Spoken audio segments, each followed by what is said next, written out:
Hello and welcome to Quant Matters, where we talk about the quantitative approach to investing and finance. Today I want to talk about portfolio basics. What is a portfolio, how to make one, and why you would need one in the first place. This assumes you have never made a portfolio and do not have any programming experience. So let's get started. If you want to follow a structured approach to investing and finance, you have to write things down a lot. In fact, writing things down is probably the bulk of the work. You can and might eventually need to automate things. Even then, you usually start with a simple spreadsheet or pen and paper.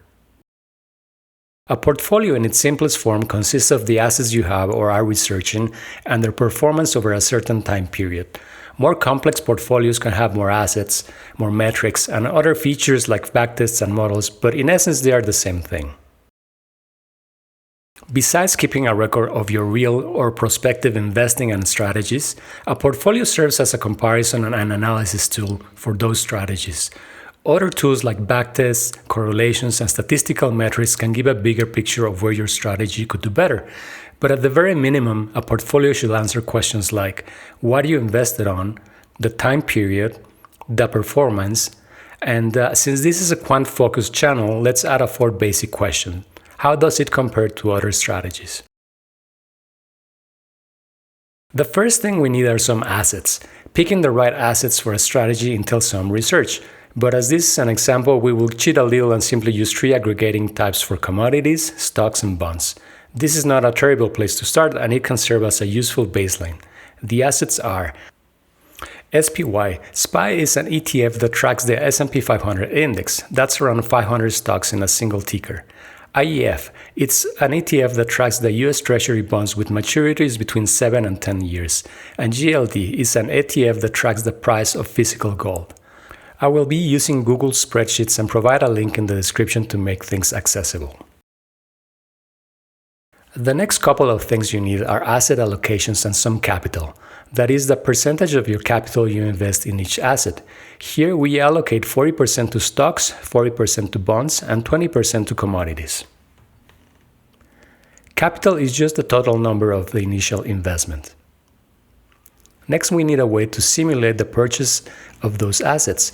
If you're actually recording real purchases, you will write down the price you got from your broker. The alternative is to use historical prices. Getting historical prices is another one of those deep subjects that deserves its own discussion. Luckily, Google Sheets provides some historical prices, which are enough for now. All we need is a date and a ticker to get prices.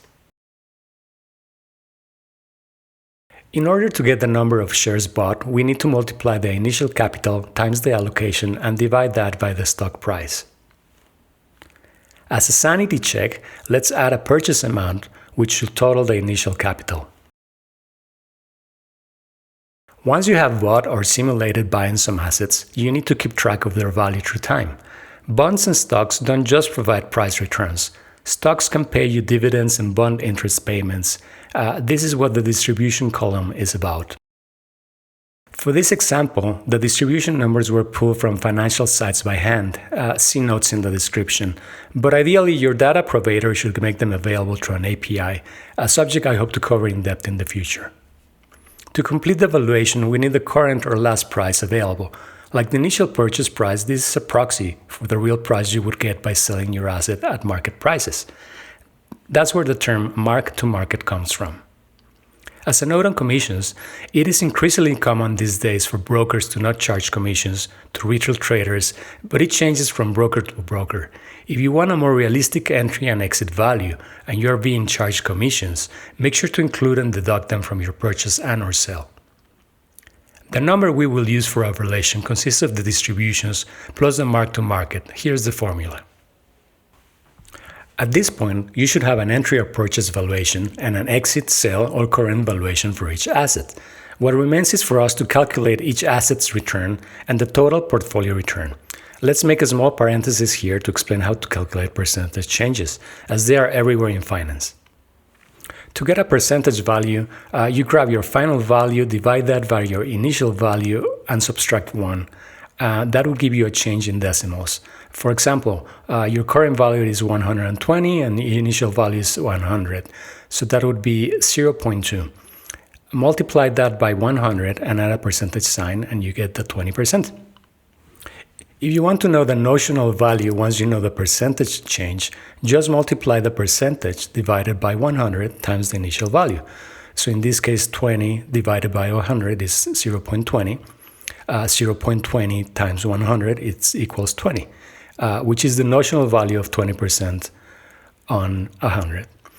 If you want the total amount with the percentage change from the initial amount, simply add 1 to the decimal change and multiply times the initial value. So 1 plus 0.20 equals 1.20. 1.20 times 100 equals 120. So that includes the percentage change. This comes very handy when calculating tips. If you want, say, always add 15% to your check, just multiply your pre-tip total times 1.15. So your pre-tip total comes to $34. With 15% tip is 34 times 1.15. That's equal 39.1. Okay, so back to our portfolio. We can now calculate the individual return from each asset. As tempting as it might be, do not average the individual percentage returns. That is a common mistake. In order to get the total portfolio return, you must use the combined portfolio value against the initial capital. We can wrap things with a summary table on top that gives us the most relevant information like dates, your initial and final capital, and finally, performance metrics. The total return we can simply copy from the bottom of the assets table. P&L, which stands for profit or loss, is simply your current capital minus the initial capital.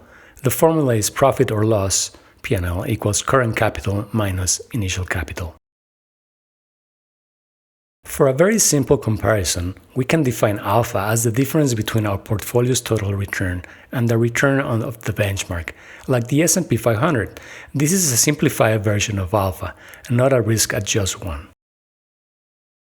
Not bad for a simple diversified portfolio, but it is also a very naive way to compare returns, as there are no risk metrics or historical performance, but it's not a bad place to start.